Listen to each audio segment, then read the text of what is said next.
विद्यार्थियों को success point channel स्वागत है। मैं एसके सर आज सीडीपी में आपको चिंतन आपके बीच में लेकर आए हैं, जो बाल विकास में सबसे महत्वपूर्ण इसमें आता है पोर्शन। तो चिंतन से संबंधित जो हमारी थिंकिंग जो है वो विचार क्या होना चाहिए, तो उस विचार से संबंधित हमने आपके बीच में क्वेश्चन लेकर आए हैं। जो भी छात्र हैं वो सक्सेस पॉइंट चैनल से जुड़ जाए, तो तमाम विद्यार्थी कहेंगे कि आप इस चैनल पे जो जुड़ जाएं सक्सेस पॉइंट। तो चलिए इस वीडियो को हम लोग शुरुआत करते हैं। देखिए हमारा चिंतन क्या होती है, ध्यान दीजिएगा, हर एक छात्र ध्यान दीजिए। चिंतन क्या है एकदम ध्यान देना है कि चिंतन क्या होती है, उस बात को ध्यान रखना है कि चिंतन क्या है। एकदम ध्यान देना है कि चिंतन जो हमारा विचार, देखिए ये जो है ये ग्राफ आप देख रहे हैं, ये क्या है चिंतन का। ये चिंतन एक ऐसी प्रेरणा का स्रोत माना जाता है जो चिंतन के गुण के द्वारा हम किसी चीज को, अपने छवि को पहचान सकते हैं, अपने गुणवत्ता को पहचान सकते हैं। वो सब किसके द्वारा होता है, चिंतन के द्वारा। तो ये हमारा चिंतन जो है एक सबसे महत्वपूर्ण जो थिंकिंग पावर जो है वो क्या है। तो देखिए थिंकिंग, चिंतन हमारा एक क्या है, विचार है ना। इस चिंतन के कई विचार हो जाते हैं। ये चिंतन के द्वारा हम कई विचारों के द्वारा अपने मानसिक छवि के द्वारा उसी को अपने कई रूप में, आप इसी में आप कहिएगा, इसमें क्या आ जाएंगे आपको, जैसे अब सारी चिंतन आ जाते हैं। अब सारी चिंतन के बारे में पढ़िएगा, अभी सारी चिंतन के बारे में पढ़िएगा, अभी सारी चिंतन के बारे में पढ़िएगा। और कई ऐसे अभी सारी चिंतन के बारे में भी चर्चा होगा। यथार्थवादी चिंतन क्या होता है, एडीएस क्या होता है, हर चीज के बारे में आपको पढ़ना है, जिससे हम बालकों को पहचान बना सकते हैं। तो चलिए हम इस वीडियो में आपको हर चिंतन से आपको आपके सामने ला के रखे हैं, जो आप इस चीज को समझ सकें। चलिए देखिए इसी में है पॉइंट है। देखिए पहला पॉइंट है आपको चिंतन। चिंतन के अर्थ क्या होता है, आप सभी विद्यार्थी समझे चिंतन का अर्थ क्या होता है। तो ध्यान रखना है कि चिंतन क्या है। देखिए चिंतन सबसे महत्वपूर्ण पॉइंट है चिंतन, जो हम इसी को समझ सकते हैं। चिंतन के द्वारा हम अपने बातों को, जो इसका अर्थ क्या होता है, देखिए चिंतन जो हमारे जीवन में सबसे महत्वपूर्ण क्या चीज है, चिंतन हमारे शरीर में जो अपने आप में हमारा क्या होना कि चिंतन एक हमारे व्यक्तित्व के बारे में प्रत्यक्ष संबंध, और हमारे चिंतन जितना श्रेष्ठ होगा हमारा व्यक्तित्व उतना ही विकसित होगा, परिपक्व होगा। देखिए चिंतन एक ऐसा है जिसके द्वारा हम विचारों को व्यक्त कर सकते हैं, अपने आदान प्रदान कर सकते हैं, अपने चिंतन को सीख सकते हैं, जिससे हमारे और जो है सकारात्मक, यानी क्या, एक पॉजिटिव और एक निगेटिव, दो प्रकार की विचार होती है, जो दो प्रकार की हमारी जो है ये चिंतन होता है।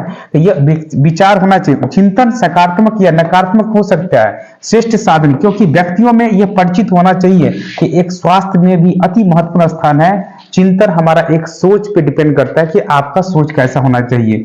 चिंतन के द्वारा हम अपने स्वास्थ्य के द्वारा कई बातों को उल्लेख करते हैं, जो शरीर वैसी से करता है। जो नकारात्मक चिंतन शरीर की प्रतिरोधक क्षमता को कम कर देता है और स्वस्थ बना देता है। नकारात्मक एक ऐसा सोच है जिससे व्यक्तियों को जो है अस्वस्थ बना देते हैं। लेकिन आपको चिंतन जो मानसिक में सकारात्मक सोचिए, जो सकारात्मक सोचने से उसमें चिंतन का विचार अधिक होने लगता है आपको। ये हमारा चिंतन है। चिंतन से हमें क्या, वस्तुओं के बारे में, अपने कई क्रिया के मानसिक क्रियाओं को प्रत्येक प्राणियों में निरंतर इस बातों को समझने लगते हैं जो उत्पन्न हो रहे। चिंतन हमारे जब तक समस्या का समाधान नहीं होता है तब तक जो है चिंतन की प्रक्रिया निरंतर चलती है। देखिए अगर समस्या है तो चिंतन है, समस्या है तो क्या है, चिंतन है। ये निरंतर आपको चलेगी, ये चिंतन निरंतर आपको चलती रहती है, और ये चिंतन है निरंतर आपको चलती रहेगी। ये समस्या है तो चिंतन आपको निश्चित रूप से आपको करना ही पड़ेगा। चिंतन करना, ये थॉट करना पड़ेगा, आपकी विचार करना पड़ेगा। जब तक आप विचार नहीं करेंगे तब तक आपके चिंतन की गुण की छवि की पहचान नहीं हो सकता है, नहीं हो सकता। इसीलिए हर चीज को अपने चिंतनों के द्वारा व्यक्त करना सीखें। अब देखिए अगली बात है, ध्यान दीजिए, अब यहाँ पे है चिंतन। देखिए चिंतन के बारे में बहुत सारा मनोवैज्ञानिक ने चर्चा किया था। यहाँ पे देखिए चिंतन के बारे में बहुत सारे मनोवैज्ञानिक ने चर्चा किया और कई उल्लेख बताया। देखिए चिंतन में कहा गया कि जो एंटी कंसन और कई हेलगार्ड ने कहा कि चिंतन एक ज्ञानात्मक प्रक्रिया है जिससे घटनाओं तथा वस्तुओं के प्रतिनिधियों के रूप में प्रतीत किए रूप किया और विशेषता बताई जाती है। चिंतन एक ऐसा प्रक्रिया है हम जिसके द्वारा हम व्यक्तियों को आदान प्रदान कर सकते हैं, उसको व्यक्त कर सकते हैं, अपने निर्णय कर सकते हैं। ये बात कहा था आपको। देखिए बैरोन ने कहा था चिंतन के संप्रदाय प्रतीक में ज्ञापित होता है, प्रतिमा और मानसिक जोड़ तोड़ के द्वारा किया जाता है। गैरेट ने कहा कि चिंतन एक ऐसा आंतरिक व्यवहार है जिससे वस्तुओं के विचार के लिए प्रतीक प्रयुक्त होता है। प्रतीक, देखिए चिंतन के द्वारा अपने प्रतीक है, आपकी संकेत क्या, आपका विचार क्या है, यह सभी बातों का उल्लेख किया जाता है आपको चिंतन के रूप में। देखिए इसके बाद सैंट्रोक ने कहा था चिंतन मानसिक रूप से सूचना का जोड़ तोड़ सम्मिलित होता है, और इसमें कहा कि संप्रदाय होना चाहिए, समस्या समाधान को करना चाहिए, निर्णय लेना चाहिए। देखिए रैबर ने कहा था कि समान चिंतन का अर्थ होता है प्रतिमा, विचार, प्रतीक, शब्द का, जैसे प्रतीक होना चाहिए, शब्द होना चाहिए, कथन होना चाहिए, स्मृतियां होना चाहिए, यह सभी अवबोधन होना चाहिए, विश्वास होना चाहिए, यह ज्ञानात्मक होना चाहिए, मानसिकता होना चाहिए, सब किसके द्वारा? तो चिंतन में ही कहा गया था। देखिए चिंतन का स्वरूप क्या होना चाहिए? चिंतन के कई स्वरूप है कि आप चिंतन के बारे में जानते हैं। चिंतन हमें अभिव्यक्त करना चाहिए अपने आंखों के द्वारा, अपने सोच और विचार के द्वारा, हर चीज को आप पढ़िए जो व्यक्त करते हैं कि हमारा चिंतन कैसा होना चाहिए। अब देखिए चिंतन का स्वरूप कई रूप है। देखिए चिंतन जब प्राणी सामने आए तो उससे उत्पन्न क्या होना चाहिए? चिंतन का मानसिक छवि क्या होना, जिससे हम लोग भ्रांति होना चाहिए, जो भ्रांति किस प्रत्यक्ष रूप से होना चाहिए। चिंतन एक ऐसा प्रक्रिया जिसके द्वारा अपने समस्याओं के द्वारा उसको अपने प्रतिरूप होना चाहिए, और कहा जाए कि चिंतन हमारी एक समस्या के द्वारा, समाधान के द्वारा उसे निर्णय करते हैं, क्योंकि हमारे चिंतन एक निश्चित दिशा की ओर, क्योंकि यह लक्ष्य की ओर आगे बढ़ता रहता है। तो यह चिंतन हमारा एक प्रतीक है जो विद्यार्थियों को हर हमेशा प्रेरणा का स्रोत लाती है, जिससे वो आगे बढ़ सकता है, बच्चों को आगे बढ़ा सकता है। देखिए स्वलीन चिंतन क्या होता है? देखिए ध्यान रखेंगे। देखिए स्वलीन चिंतन का मतलब क्या होता है, ध्यान दीजिए। स्वलीन चिंतन का मतलब याद रखना है कि स्वलीन चिंतन का अर्थ एक ही होता है कि स्वलीन चिंतन, स्वलीन देखिए याद रखना है कि स्वलीन चिंतन माने क्या? स्वयं अपने बारे में कल्पना। देखिए स्वलीन चिंतन में क्या? स्वयं अपने बारे में, स्वयं अपने बारे में कल्पना करना, स्वयं अपने बारे में, अपने बारे में कल्पना करना, अपने बारे में कल्पना करना है ना, कल्पना करना, स्वयं अपने बारे में कल्पना करना, वो कैसा चिंतन कहलाता है? वो स्वलीन चिंतन कहलाएगा। और ये का संबंध कल्पना होता है कि स्वलीन चिंतन व्यक्ति इच्छा तथा विचारों को कल्पना करता है कि स्वयं अपने विचारों को, स्वयं अपने विचार को, स्वयं अपने विचार को, अपने विचारों को प्रकट करना, अपने विचारों को प्रकट करना, वही क्या कहलाएगा आपको? यह स्वलीन चिंतन का गुण होता है। स्वलीन खुद के विचार होना चाहिए, तो उसे हम लोग कहते हैं स्वलीन चिंतन। चलिए स्वलीन चिंतन समझिए आप लोग। देखिए अगला है यथार्थवादी चिंतन। ध्यान दीजिए वो यथार्थवादी चिंतन क्या होता है। देखिए यथार्थवादी चिंतन में क्या कहा गया, ध्यान दिया जाए, सभी छात्र ध्यान देंगे।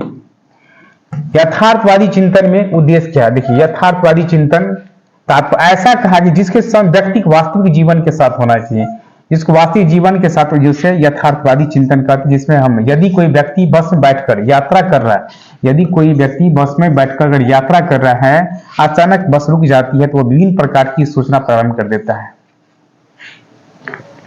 अगर कोई व्यक्ति अगर बस में बैठा हुआ है, पता चल रहा है कि वह अगर अचानक बस रुक जाते हैं तो कई प्रकार की सोचने लगते हैं। कहीं ड्राइवर की कोई एक्सीडेंट तो नहीं कर दिया गया, कहीं बस का डीजल तो नहीं खत्म हो गया, कहीं बस के इंजन में कई खराबी तो नहीं, कई प्रकार की ऐसे सोच होने की क्रिया जो होने लगती है उसे हम यथार्थवादी चीजें। रुक जाने के बाद व्यक्तियों में कई प्रकार की सोच, जैसे कोई बस में आप यात्रा करते हैं, अचानक बस रुक जाते हैं, क्या एक्सीडेंट हो गया, क्या डीजल सद गया, टायर पंक्चर हो गया, कई तरह के आप में सोच यथार्थ उत्पन्न होने लगता है। उस चिंतन को हम लोग कहते हैं यथार्थवादी चिंतन कहते हैं। चलिए आप लोग समझ गए होंगे।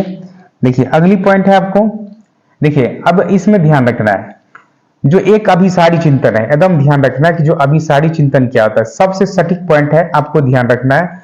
अब देखिए आपके बीच में एक छोटी सी पॉइंट ला रहे हैं, अभिसारी चिंतन। देखिए अभिसारी अपसारी चिंतन क्या होता है, थोड़ी बात को समझ जाए। अब देखिए अभिसारी और अपसारी चिंतन, अब थोड़ी सी इस बात को ध्यान रखिए कि अभिसारी चिंतन क्यों आपके बीच में ला रहे हैं, थोड़ी सी बात को ध्यान रखिए। अब हमें यहाँ पे ध्यान रखना है, देखिए अभिसारी चिंतन और अभिसारी चिंतन आपके बीच में ला रहे हैं, तो थोड़ी सी इस बात को ध्यान रखिए, अभिसारी चिंतन और अपसारी। तो हम जो आपके बीच में ला रहे हैं एक छोटा सा आपकी कॉमन चीज है, थोड़ी सी ध्यान रखिए।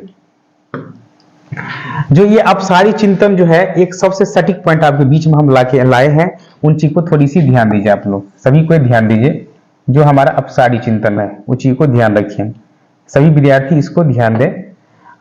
इसमें देखेंगे ये थॉट क्या कर रहा है, इनको थोड़ी सी आप ध्यान दीजिएगा, है ना, सभी को ध्यान दीजिए।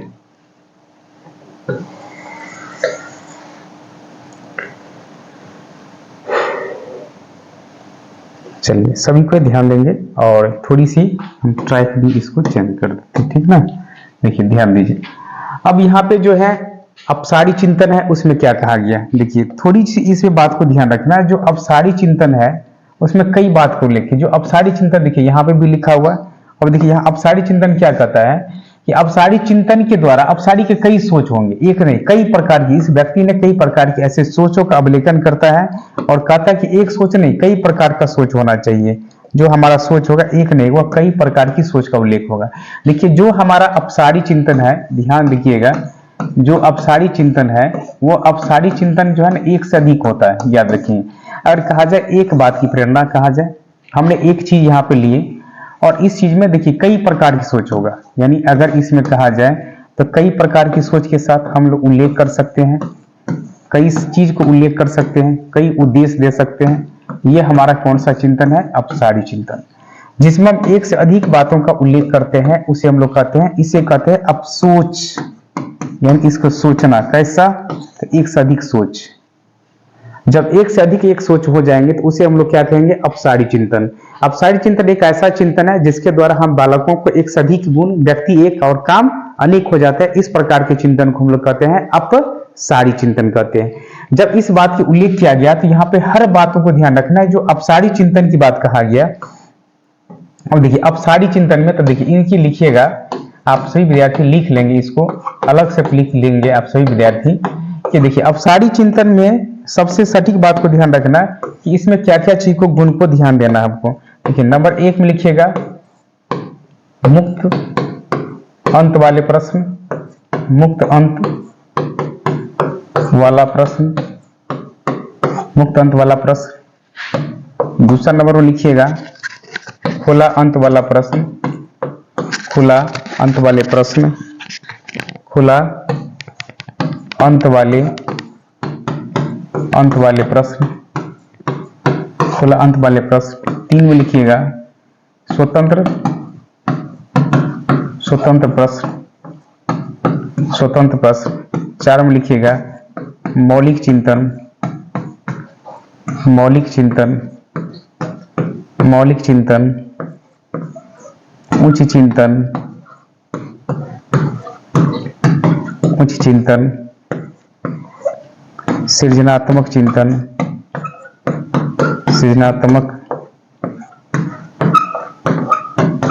सृजनात्मक चिंतन, प्रतिभाशाली बालक, प्रतिभाशाली बालक,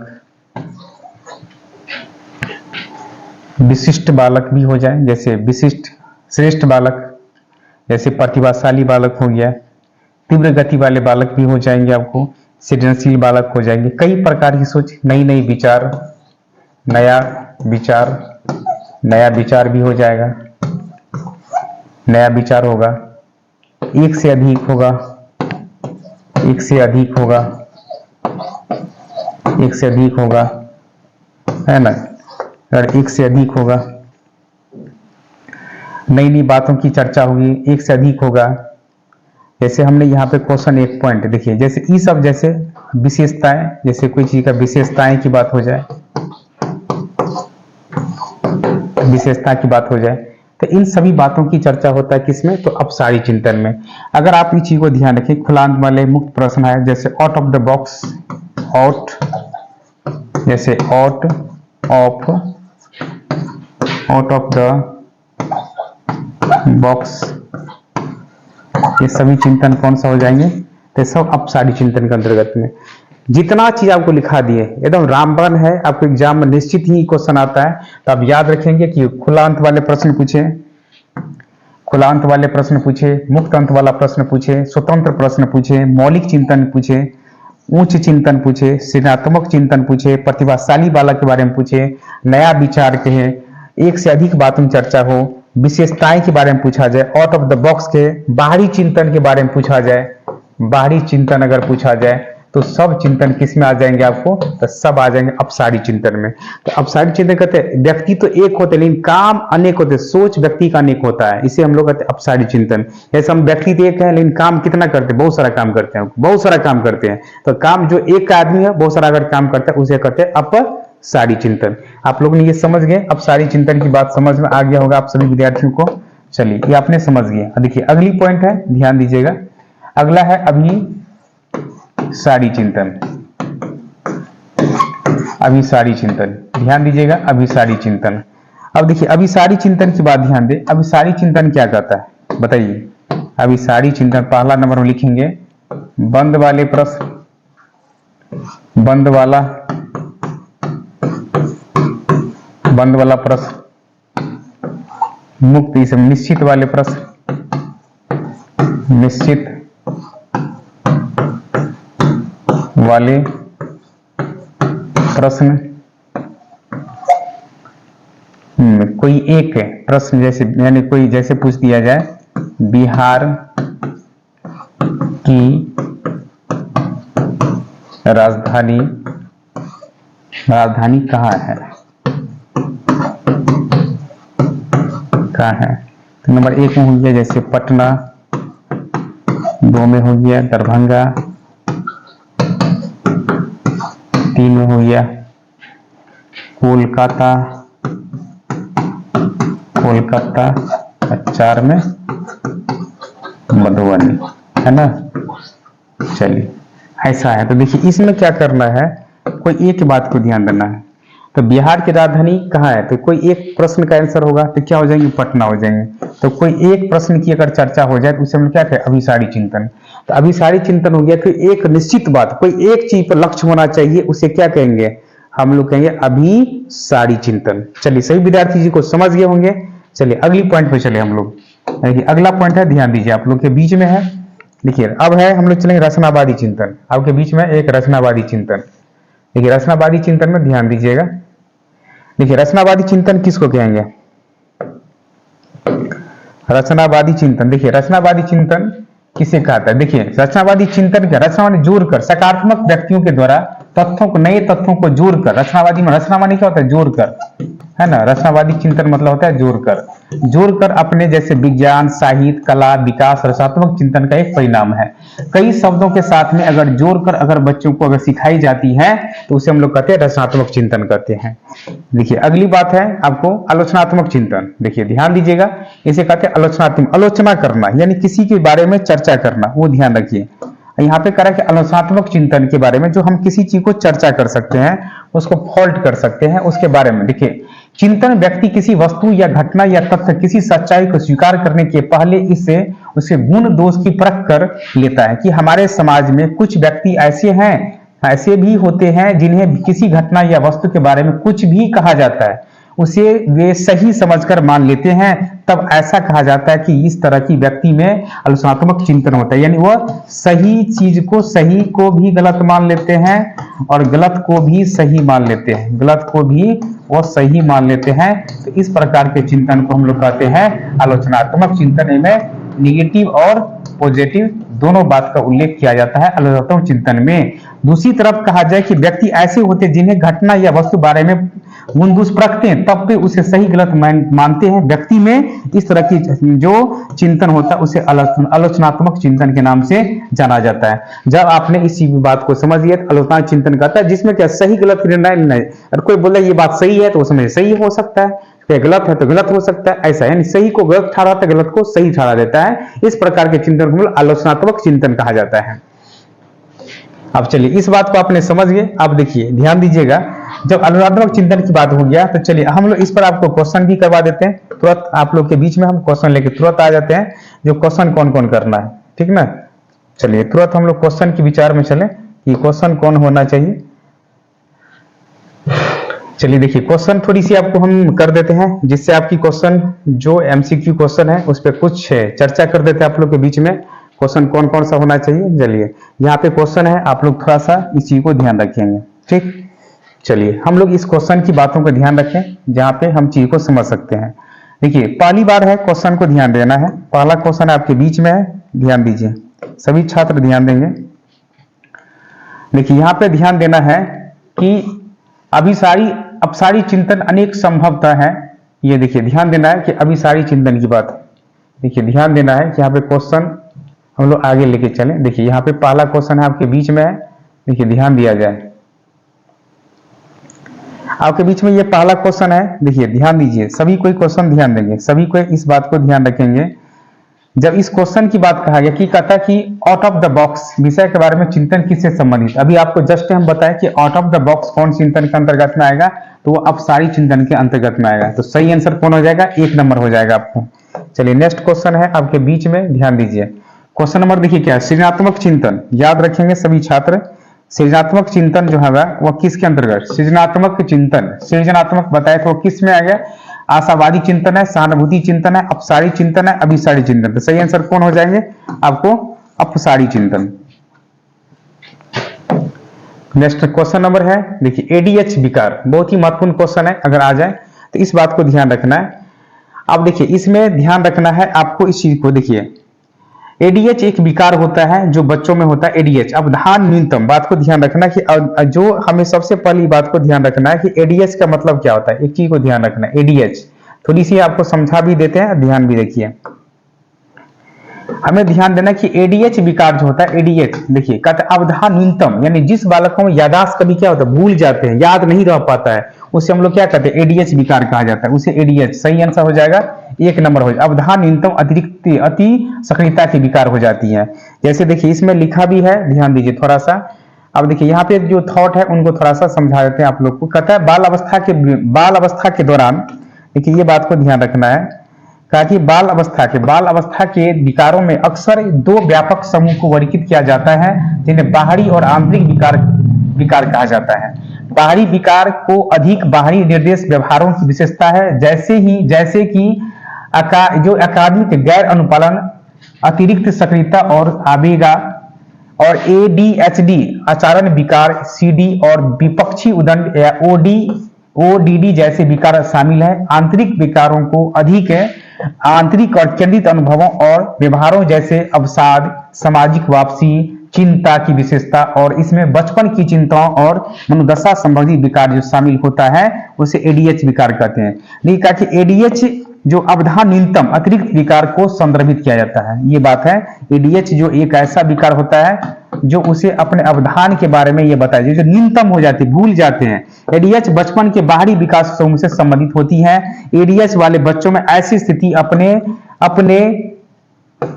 देखिए ऐसी स्थिति हो जाते हैं कि अपने बातों को वह समझने लगता है,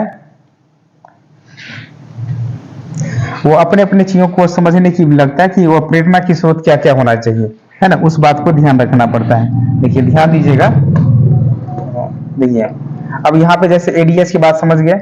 एडीएच वाले कई बच्चों को साथियों के साथ रहने और दोस्त साथ स्थापित करने में कठिनाई होती है, शायद इसीलिए कि उनका व्यवहार अक्सर आक्रामक और आमतौर पर परेशान करने वाला और दूसरे के लिए दखल देने वाला होता है। एडीएच वाले बच्चे जल्दी से अपने जूते और कपड़े पहन लेते हैं, अपने खिलौने को तोड़ देते हैं और अपने परिवार और शिक्षकों को भी थका देते हैं।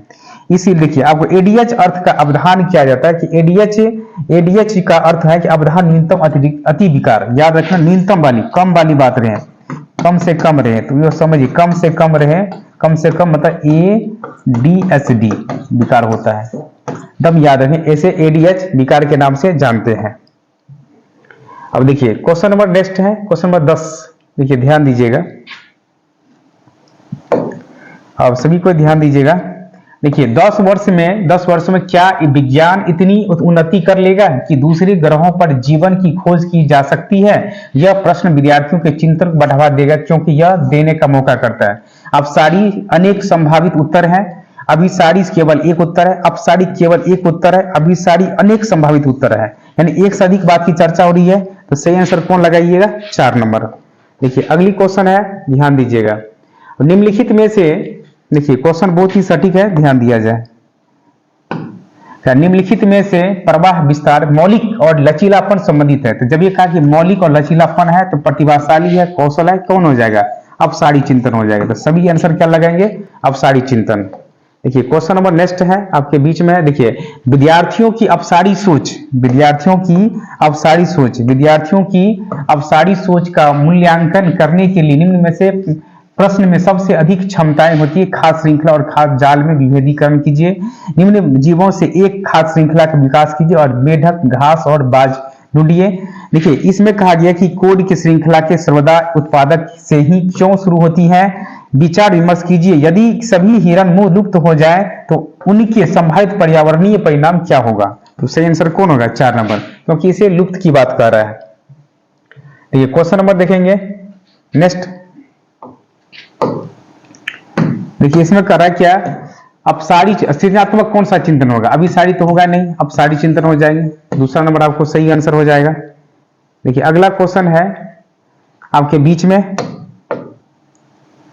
देखिए सामाजिक अध्ययन शिक्षक की श्री साजिदन अपने छात्रों को एक कार्य दिया और कहा कि शहर में ट्रैफिक जाम कैसे बचे। शिक्षक चिंतन को बढ़ावा देना चाहता है। तो अपसारी और अभिसारी सोच, अभी इसके बाद में अभिसारी है, अपसारी है, बुद्धि है, तो क्या हो जाएंगे, तो अपसारी है। तो आज ने हम आपको चिंतन के बारे में पूर्ण रूप से आपको बता दिए, सभी छात्रों को चिंतन के बारे में। तो आपने सीडीपी में आज चिंतन के बारे में आपको पूर्ण रूप से हमने डिस्कस करा दिए, क्वेश्चन भी करा दिए आपको। तो आप लोग को ये वीडियो शेयर करिए, अधिक से अधिक विद्यार्थियों में लाइक करें।